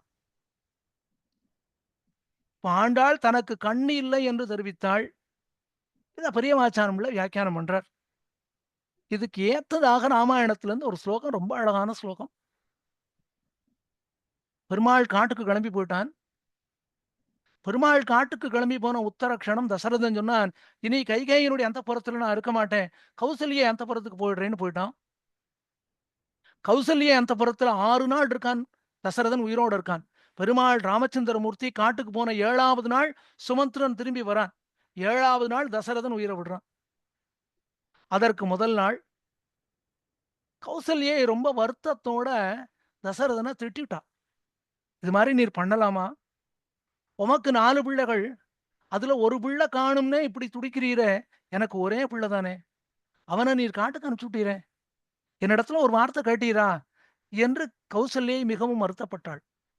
அப்போ தசரதன் 2 கைகளையும் எடுத்து சேர்த்து வைத்துக் கொண்டு கௌசல்யை பார்த்து சேவிச்சானாம். "கௌசல்யே, என்னை பார்த்து இப்படி சொல்லாதே. நான் எப்படி இருக்கேன் தெரியுமா? கௌசல்யே, நீ எங்க இருக்கேன்னு?" கேட்டான். உடனே கௌசல்யா தேவி கேட்டா, "உம்ம பக்கத்துல தானே நான் இருக்கேன். உமக்கு தெரியலையான்னா?" அதுக்கு பதில் சொன்னான் தசரதன். அதத்தான் இந்த இடத்துல பெரியவாச்சான் பிள்ளை சொன்னார். தசரதன் பதில் சொன்னான், "கௌசல்யே, எனக்கு கண்ணு தெரியலையேன்னா." கௌசல்யா கேட்டா, "ஏன் கண்ணு தெரியுமே? உமக்கு தான் 2 கண்கள் இருக்கேன்னா." தசரதன் சொன்னான், "குழந்தை காட்டுக்கு போனான். குழந்தைக்கு பின்னாடியே என் கண்ணும் போயிடுத்தே. கௌசல்யே, நான் என்ன பண்ணுவேன்?" என்று தசரதன் சொல்வதான அழகான ஸ்லோகம். ராமம் மே அனுகதா திருஷ்டிஹி அத்யாபி ந நிவர்த்ததே நத்வா பஷ்யாமி கௌசல்யே சாது மா பாணினா ஸ்பிருஷகா. ஏ கௌசல்யே, ராமம்மே அனுகதா திருஷ்டிகி, என்னுடைய பார்வை குழந்தை ராமன் பின்னாடியே போயிடுத்து. ராமன் பின்னாடி போனது அத்யாபி ந நிவர்த்ததே. அத்யாபி ந நிவர்த்ததேனா போன கண்கள் திரும்பி வரலையே, நான் என்ன பண்ணுவேன்? ஹே சாது, பரம சாத்வீகமான கௌசல்யே, நத்வா பஷ்யாமி, உன்னையும் நான் பார்க்க முடியல, என் கண்ணுக்கு தெரியலையே, நீ என் பக்கத்துல தான் இருக்கியா? கௌசல்யா கேட்டா, ஐயோ, உங்களுக்கு இப்படி ஆயிடுத்தேன். கண்ணு தெரியலங்கிறாளே, நீங்க இனிமே என்ன பண்ண போறேள்? கௌசல்யே, எனக்கு கண்ணு தெரியலேங்கிறது மட்டும் இருக்கட்டும். எனக்கு வேற ஒரு பயமும் இருக்கு. ஐயோ, என்ன பயம் சொல்லுங்கோ? என்ன ஒன்னே ஒரு காரியம் பண்ண. உன் கையால என்ன தொடு. சாது மா பாணினா ஸ்பிருஷகா, உன் கையால என்ன தொடு. தொட்டாதான் எனக்கு இந்த தொடு உணர்ச்சிங்கிறதும் உடம்புல இருக்கா, இல்ல எனக்கு வாதம் வந்து கொடுத்தான்னு நான் தெரிஞ்சுக்கணும் என்று கௌசல்யை பார்த்து தசரதன் கேட்டான். அந்த இடத்துல என்ன சொன்னான்? ராமம் மே அனுகதா திருஷ்டிகி அத்யாபீன நிவர்த்ததே. ஹே கௌசல்யே, ராமன் குழந்தை பின்னாடி போன கண்ணு திரும்பி வரலையே, எனக்கு பார்வை போய்விட்டதுன்னு சொன்னான் இல்லையா? பார்வை போய்விட்டது என்று தசரதன் கௌசல்ய இடத்திலே சொன்னது வால்மீகி ராமாயணத்துல அயோத்தியா காண்டத்துல இருக்கு. 42வது சர்க்கத்துல 43வது ஸ்லோகம். அந்த ஸ்லோகத்தை இந்த இடத்துல நடமாட்டம் காண பாவியேன் நானோர் முதலிலேன் அப்படின்னு ஆண்டாள் நாச்சியார் சொன்னாள் அல்லவா? அந்த இடத்துல பெரியவாச்சான் பிள்ளை இந்த ராமாயண ஸ்லோகத்தை தெரிவித்து இதற்கு இப்படிப்பட்ட அர்த்தம் அப்படின்னு சொன்னார். இன்னும் ஒரே ஒரு விஷயத்தை சொல்லி இந்த உபன்யாசத்தை முடிச்சு விடுறேன். அடுத்ததாக இந்த வியாக்கியானத்துல பல இடங்கள்ல தமிழ் பழமொழிகளை சொல்றான் ஆண்டாள் நாச்சியார். அது ரொம்ப நல்லா இருக்கும். எங்க சொல்றான் அப்படின்னா, ஒரு பாசுரம். அந்த பாசுரம் எப்படி இருக்குன்னா, ஆண்டாள் அழகான ஒரு கிளி வளர்த்தாள். அந்த கிளி என்ன பண்ணுமா, கூட்டுல இருந்து எப்போதும் கோவிந்தா கோவிந்தான்னு கூப்பிடும்.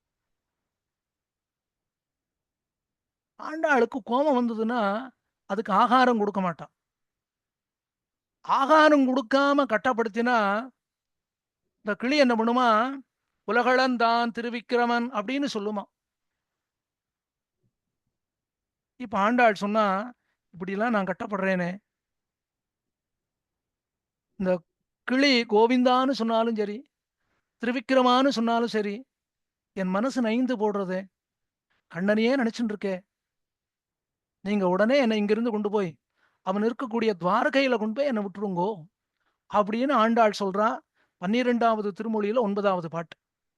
கூட்டிலிருந்து கிளி எப்போதும் கோவிந்தா கோவிந்தா என்று அழைக்கும், ஊட்டக் கொடாது செருப்பனாகில் உலகளந்தான் என்று உயரக் கூவும், நாட்டில் தலை பழி எய்தி உங்கள் நன்மை இழந்து தலையிடாதே சூட்டுயர் மாடங்கள் சூழ்ந்து தோன்றும் துவராபதிக்கு என்னை உய்த்திடுமின். இதான் பாசுரம். இந்த கிளிக்கு ஆண்டாள் தான் அது ரொம்ப பால் கொடுக்குறா, பழம் கொடுக்குறா. கிளிக்கு கோவிந்தா கோவிந்தான்னு சொல்லி வச்சிருக்கா. வளர்த்ததனால் பயன்பெற்றேன் வருகவென்னு மடக்கிளியை கைகூப்பி வணங்கினாளே என்று திருமங்கை ஆழ்வார் தெரிவிக்குமா போல இந்த கிளி அழகா கோவிந்தா கோவிந்தான்னு சொல்லும். ஆனா ஆண்டாளோ இன்னைக்கு கண்ணனை பிரிஞ்ச துக்கத்துல இருக்கா, ரொம்ப வருத்தத்துல இருக்கா. அந்த நேரத்துல இந்த கிளி என்ன பண்ணியதான் கோவிந்தா கோவிந்தான்னு சொன்னதான். திருக்குடந்த ஆண்டவன் ரொம்ப அழகான ஒரு கதை சொன்னார். ஆச்சாரியன் சிஷ்யனை பார்த்து சொன்னார், சிஷ்யர்களை பார்த்தப்பா நன்னா கைங்கரியம் பண்ணணும், ஆச்சாரியனுடைய மனசு அறிஞ்சு கைங்கரியம் பண்ணணும், ஆச்சாரியன் ஆனந்தப்படுற மாதிரி கைங்கரியம் பண்ணணும், ஆச்சாரியனுக்கு கைங்கரியம் பண்ணி எதையும் எதிர்பார்க்க கூடாது எல்லாம் சொன்னார். ஒரு பிள்ளையாண்டான் சிஷ்யன் ரொம்ப நன்னா கேட்டுண்டான். ஆச்சாரியனுக்கு திருவாலவட்ட கைங்கரியம் பண்றான். திருக்கட்சி நம்பிகள் பண்ணினதை போல விசிறி வீசுறான். ஆச்சாரியன் ரொம்ப சந்தோஷமா இருக்கார் அந்த சிஷ்யன்ட்ட. திடீர்னு ஒண்ணு ஆச்சாரியனுக்கு காய்ச்சல் வந்தது. படுத்துட்டு இருக்காரு. 103 டிகிரி ஜுரம். காலையில 9 மணி. சிஷ்யன் பார்த்தான், ஐயோ இன்னைக்கு காலையில இருந்து ஆச்சாரியனுக்கு திருவாலவட்ட கைங்கரியமே பண்ணலையே, ஆச்சாரியனுக்கு விசிறியே வீசலையே அப்படின்னு பெரிய விசிறி திருவாலவட்டம்னா பெருசா இருக்கும். அதை எடுத்துட்டா நேரம் ஆச்சாரியன் 103 டிகிரி உடம்பு தூக்கி போடுறது படுத்துட்டு இருக்கார். அங்க போனா விசிற ஆரம்பிச்சான். ஆச்சாரியம் கேட்டாரா, டே என்னடா பண்ற அப்படின்னாரு. சுவாமி தேவரீர் தானே கைங்கரியம் பண்ணணும்னு சொன்னது, கைங்கரியம் பண்றேன். ஏண்டா எப்ப கைங்கரியம் பண்ணணும்னு உனக்கு தெரியாதாடா, ஏற்கனவே எனக்கு குளிர் ஜுரமா இருக்கேடா தூக்கி போடுறது, இப்ப போய் கைங்கரியம் பண்றியேன்னார். அப்ப கைங்கரியம் எப்ப பண்ணணுமோ அப்ப பண்ணணும். அது போல ஆண்டாள் இந்த கிளிக்கு கோவிந்தான்னு சொல்லி வச்சிருக்கா. அப்போ இந்த கிளி எப்போ கோவிந்தான்னு சொல்லும்னா, ஆண்டாள் சந்தோஷமா இருக்கிறப்போ கோவிந்தான்னு சொல்லும். ஆண்டாளுக்கு ரொம்ப சந்தோஷமா இருக்கும். இப்ப ஆண்டாளோ கண்ணனை பிரிஞ்சிருக்கா, ரொம்ப வருத்தத்துல இருந்தா. அப்போ கிளி என்ன பண்ணினது, கோவிந்தா கோவிந்தான்னுது. வந்தது கோபம் ஆண்டாளுக்கு. கிளிய பார்த்து சொன்னா, உங்களுக்கு வேளா வேளைக்கு பாலும் பழமும் குடுக்குறேங்கிற திமிர்ல தானே இந்த காரியம் பண்றாள். இனிமே உங்களுக்கு சாப்பாடு கிடையாது. அப்படின்னு சொல்லிட்டாளாம். ஊட்டக் கொடாது செருப்பனாகில், உங்களுக்கு இனிமே அந்த ஆகாரம் குடுக்க மாட்டேன். பாலும் கிடையாது, பழமும் கிடையாது. என்ன பண்ணுவாள் அப்படின்னாளாம்.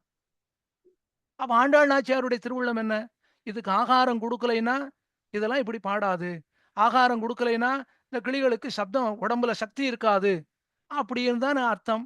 இத பெரியவாச்சான் பிள்ளை தெரிவிக்கிறார். அழகான ஒரு பழமொழி. தமிழ்ல ஒரு பழமொழி உண்டு. என்ன தெரியுமா? "ஊன் அடங்க வீண் அடங்கும்" அப்படின்னு ஒரு பழமொழி இருக்கு. நன்னா 3 வேளை சாப்பிடுறார். சாப்பிட்டுட்டு தூங்குறார். அந்த சுவாமி என்ன பண்ணுவாரு தெரியுமா? நன்னா சாப்பிட்டது ஜீரணம் ஆகணுங்கிறதுக்காக ஊர்வம்பு அத்தனையும் பேசுவார். அழகான ஒரு ஸ்லோகமே இருக்கு. காவிய சாஸ்திர வினோதேன காலோ கச்சதி தீமதாம். அந்யேஷாம் து மனுஷ்யானாம் நித்திரையா கலகேனவா அப்படின்னு ஒரு சாட்டு ஸ்லோகம் இருக்கு. நன்னா படிச்சவா காவியங்கள் எல்லாம் விசாரம் பண்ணுவா. நன்னா படிச்சவா சாஸ்திர விசாரம் பண்ணுவா. ஆனா மத்தவா இருக்காளே இந்த படிப்பு எதுவுமே இல்லாதவா எப்படி இருப்பா தெரியுமா? நன்னா சாப்பிடுவா. சாப்பிட்டுட்டு தூங்குவா. தூங்கி எழுந்த உடனே திரும்ப சாப்பிடுவா. சாப்பிட்டது நன்னா ஜெரிக்கணுமே, அதுக்காக ஊர்வம்பு பேசுவாளாம். இப்போ ஆண்டாள் சொன்னா, கிளிய பார்த்து, "இந்த பாரு, உனக்கு நன்னா தினமும் பாலும் பழமும் குடுத்ததுனால தானே கோவிந்தான்னு சொல்றாய். இனிமே உனக்கு ஒண்ணும் குடுக்க மாட்டேன்னா." அப்படின்னா என்ன அர்த்தம்? இந்த கிளிக்கு உடம்புல சக்தி எல்லாம் அடங்கிடும். சக்தி இருக்கிறதுனால தானே கோவிந்தான்னு சொல்றாய். நான் உனக்கு பால் குடுக்க மாட்டேன். என்ன பண்ண போறாய்? அப்படின்னாளாம் ஆண்டாள். பெரியவாச்சான் பிள்ளை சொன்னார், "ஊண் அடங்க வீண் அடங்கும்னார்." ஊன்னா சாப்பாடு. சாப்பாட ஒருத்தனுக்கு குறைச்சுட்டோம்னா, அவனுடைய வம்பு அத்தனையும் குறைஞ்சிடும். வேண்டாத பேச்சு அத்தனையும் குறைஞ்சிடும். ஏன்னா சாப்பிட்ட சாப்பாடு ஜெரிக்கணுங்கிறதுக்காக தானே இவன் பேசுறான். சாப்பிட்ட சாப்பாடு அதனால தான் சொல்லுவான். ஆகார நியமம்னே ஒரு கிரந்தம் பண்ணியிருக்கார் வேதாந்த தேசிகன். எத சாப்பிடலாம், எப்படி சாப்பிடலாம், எப்ப சாப்பிடலாம், எப்ப சாப்பிடக்கூடாது, ஆகாரமே எவ்வளவு பண்ணணும். கண்ணன் பெருமானும் கீதையில சொல்றான்.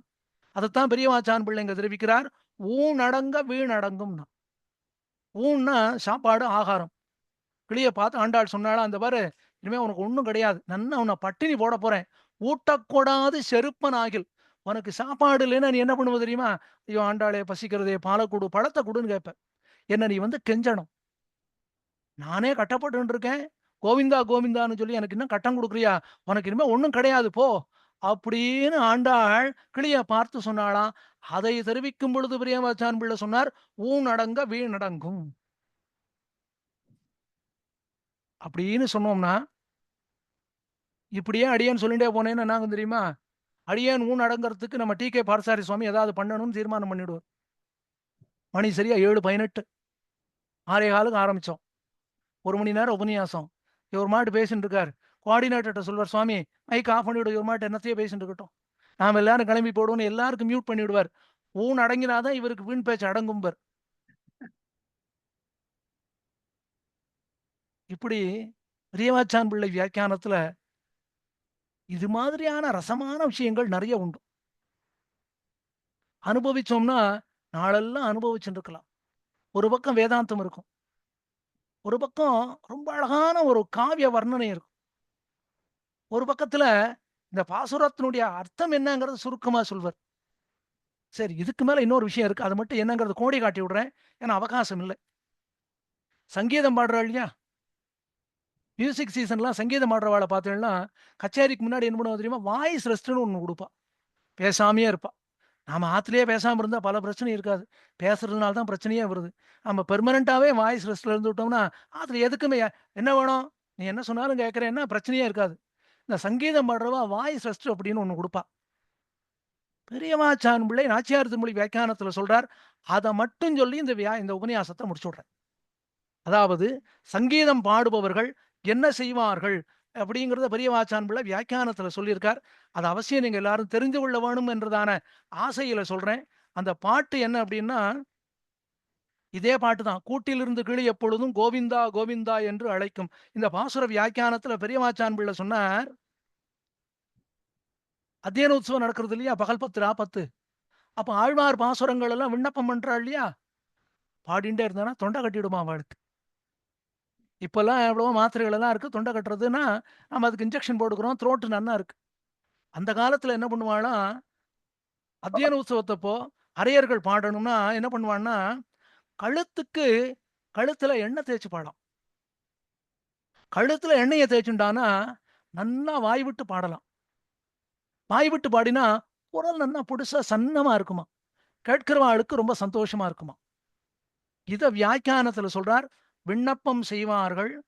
மிடற்றுக்கு எண்ணெயிட்டு, பட்டினி விட்டு, மிடற்றில் கனமாற்றி பாடுமா போலே. இந்த கிளியும் அழகாக கோவிந்தா, கோவிந்தா என்று பாடியது. அப்படின்னு பாடுறவாள பத்தி சொன்னார். அதுக்கப்புறம் பெரியவாச்சான் பிள்ளைக்கு சங்கீதம் எவ்வளவு நன்னா தெரியுங்கிறத சொல்றேன். ஹிந்தோளம்னு ஒரு ராகம் இருக்கு. அந்த ஹிந்தோள ராகத்த பத்தி வியாக்கியானத்துல சொல்றார். அதே மாரி பணக்கார ஆத்து பிள்ளைகள். ரொம்ப வசதியோட இருக்கா அந்த பிள்ளைகள்லாம். அவ என்ன பண்ணுவாளாம், சாப்பிடுவா, தூங்குவா, சாப்பிடுவா, தூங்குவா. இத தவிர வேற வேலையே கிடையாதாம். அத வியாக்கியானத்துல சொல்றார். அதே போல வயிறு அஜீரணமா இருந்ததுன்னா, என்ன பண்ணக்கூடாதுங்கிறது வியாக்கியானத்துல சொல்றார். இது போல வியாக்கியானம் பார்த்தோம்னா, ஆச்சரியமாக இருக்கும். அதுக்கு மேல இன்னொரு விஷயம் என்னன்னா, "வெண்ணீல மேலாப்பு விரித்தார் போல் மேகங்காள்னு" ஒரு பதிகம். இந்த பதிகத்துக்கு மட்டும் பெரியவாச்சான் பிள்ளை, இந்த முதல் பாசுரத்துக்கு மட்டுமே பெரியவாச்சான் பிள்ளை ரொம்ப பெரிய வியாக்கியானம் பண்ணியிருக்கார். அப்படியே சொல்லிட்டு போனோம்னா, சுறாமீன் சுறாமீன்னு கேள்விப்பட்டிருக்க இல்லையா? சுறாமீன பத்தி வியாக்கியானத்துல சொல்லியிருக்கார். எத விடணும், எதை பற்ற வேண்டும்னு சொல்றார். இப்படியே கேட்டுட்டு இருந்தோம்னா, எவ்வளவு நேரம் அனுபவிச்சாலும், இவ்வளவு ரசமான வியாக்கியானமா? இவ்வளவு ஆச்சரியமான விஷயங்களா? அப்படின்னு நமக்கு ஒரு ஆனந்தம் தலைக்கு மேல போடும். அப்படிப்பட்ட பெரியவாச்சான் பிள்ளையினுடைய வியாக்கியான ரசம், வியாக்கியான அழகு, பியூட்டி அத இந்த அசோசியேஷன், அலும்னி அசோசியேஷன்ல அடியேனையும் கொண்டு அத விண்ணப்பிக்க வேண்டும், தெரிவிக்க வேண்டும் என்று அடியேனுக்கு கட்டளையிட்டார் நம்முடைய பார்த்தசாரதி சுவாமி. அவருடைய திருவடிவாரங்களுக்கு பல்லாண்டு பாடி, ஏறக்குறைய ஆரம்பிச்சு ஒரு 1 1/2 மணி நேரம் ஆயிடப் போறது. இவர் என்ன உளறினாலும் பரவாயில்ல, வேற வழி இல்லை, இட் இஸ் அவர் ஹெட்டேக் அப்படின்னு கேட்டுக்கொண்டிருந்த கோட்டியாருடைய திருவடிகளுக்கும் பல்லாண்டு பாடி அடியேனுக்கு பரமாச்சாரியராக விளங்கக்கூடியவர், அடியனிடத்துல பரம பிரீத்தியாக எழுந்தருளி இருந்தவர், ஸ்ரீரங்கத்துல கோவில் வித்வானாக எழுந்தருளி இருந்தவர், ஸ்ரீபாஷ்ய சிம்மாசனாதிபதியாக எழுந்தருளி இருந்தவர், தற்பொழுது வைகுண்டவாசியாக இருக்கக்கூடியவர், ஸ்ரீரங்கம் கோயில் வித்வான் நரசிம்மாச்சாரியார் சுவாமின்னு அபாரமான ஆசிரியர் அவர். அவரை போலெல்லாம் பாடம் சொல்றது இன்னைக்கு யாருமே கிடையாது. அவ்வளவு அழகா பாடம் சொல்வர். அவர்தான் அடியனுக்கு ஆச்சாரியனாக, அவருடைய கிருபை அடியனுக்கு அமைந்தது.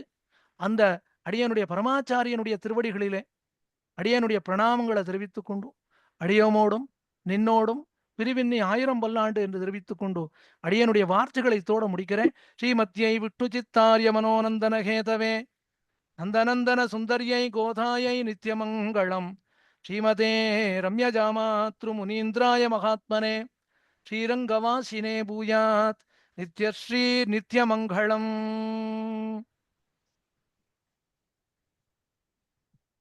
அடியேன் சுவாமி ஏறத்தாழ 1.5 மணி நேரம் பிரமாதமா இருந்தது. நல்லா அனுபவிச்சோம். நீங்க சொன்ன மாதிரி இன்னும் கொஞ்சம் நெக்ஸ்ட் இயர்ல ஒரு இது வச்சிருவோம், உங்களுடைய ஆங்கில சொற்பொழிவு.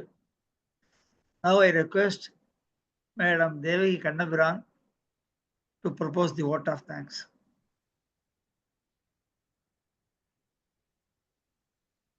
நமஸ்காரம். இன்னைக்கு இந்த 1 மணி நேர பொழுது இனிமையான மாலை பொழுது ரொம்ப அருமையா முடிஞ்சது. பெரிய வாச்சான் பிள்ளையோடைய இதை எடுத்து எப்படி ஒரு பாசுரத்தை அனுபவிக்கணும், அவர் எந்த சைலியில சொல்லியிருக்காரு, பழமொழிகள் என்ன, வியாக்கியானம் புருஷ சுத்தம், விஷ்ணு புராணம், அந்த எத்தனை 32 இடத்துல இருந்து இதெல்லாம் எடுத்து பாசுரங்களுக்கு 143 பாசுரங்களுக்கு 32 இடத்துல இருந்து கிரந்தங்கள்ல இருந்து எடுத்து அனுபவிச்சு, கிரந்தத்துக்கும் வியாக்கியானம் பாசுரத்துக்கும் வியாக்கியானம்ன்ட்டு ரொம்ப அற்புதமா நம்மளுக்கு இந்த 1 மணி நேரம் பொழுது போனதே தெரியல. அந்த பாசுரங்கள் அவர் எடுத்து, இந்த பாசுரமும் ரொம்ப அற்புதமா இருந்தது. நாச்சியார் திருமொழியுடைய பாசுரங்கள்ல எல்லாமே ரொம்ப, அதாவது வஸ்திராபரணம், அத வஸ்திர அபகரணத்துல ஆரம்பிச்சு ஆண்டாள் சிற்றில் எழுச்சது, குயில் பாட்டு, அப்புறமா இந்த திருவேங்கடமுடியானுடைய விண்ணில மேலாப்பு, பாஞ்சசன்யத்தை சொன்னது, ஒவ்வொன்றும் அவர் எடுத்து பாட்டுகளையே எடுத்து அதுக்கு உண்டானதை சொல்லி அந்த வியாக்கியானங்கள்ல சொன்ன விதம் மனசுல ரொம்ப ஆழமா பதிஞ்சிருக்கும் எல்லாருக்கும். இந்த அசோசியேஷனுடைய எல்லாருடைய சார்பாகவும் அடியனுடைய கிருதஜ்ஞைய சுவாமிக்கு தெரிவிச்சுக்கிறேன். அடியன் தன்யோஸ்மி சுவாமி. Thank you one and all. Thank you, Yes, one and all. thank The you so recording much, of this lecture would be uploaded soon, and you can subscribe and watch it in youtube.com/Vaishnavam Department Alumni. Thank you very much. I officially end the meeting now. Thank you. Thank you.